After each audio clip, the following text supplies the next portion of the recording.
Maayong adlaw, ako si Wendell Malaran, mao sa LGU Albor. Ang among mga panglantaw sa LGU Albuquerque nga pila ka tuig gikan karon nga mas daghan pa ang mo engage into organic farming. The way nga amuang gi-introduce na sa mga farmers is dili pugos. Among giuna ang mga willing nga farmers nga mo adapt sa organic farming kay para sila na ang mo kumbinse kay once nga makita nila ang result sa organic farming nga gawas nga healthy ang ilang pagkaon nga ilang gikonsumo sa pamilya, makabaligya pa, sila pod ang mo paabot sa mga laing farmers sa ato ang lungsod nga maayo ang organic nga farming.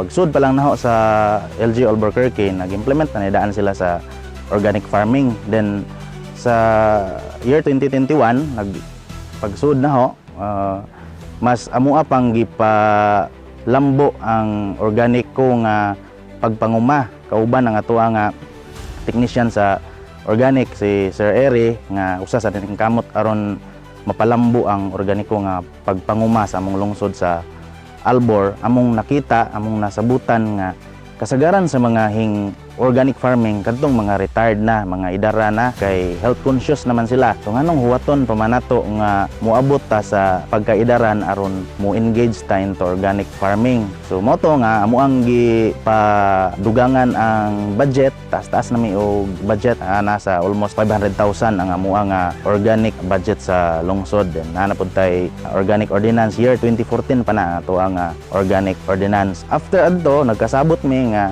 among tinud-on ang atuang programa sa organic farming sa atuang lungsod sa Albuquerque. So naatay mga POs nga gihandulan, apil na ning suportado sa SAAD 30 members, then naapoy sa Barangay Toril nga 30 plus members po na nga nag-organic farming.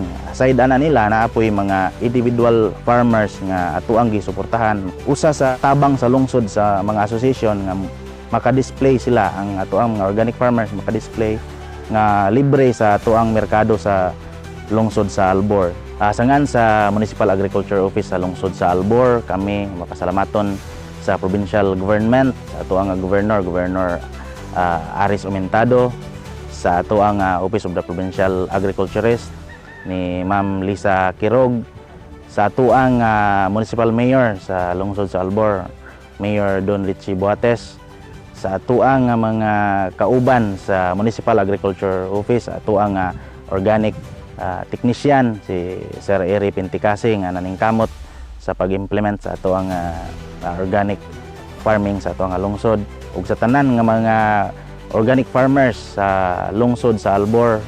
Nagpasalamat ko sa inyong suporta ug kadasig sa atuang organiko nga pagpanguma. Daghang salamat.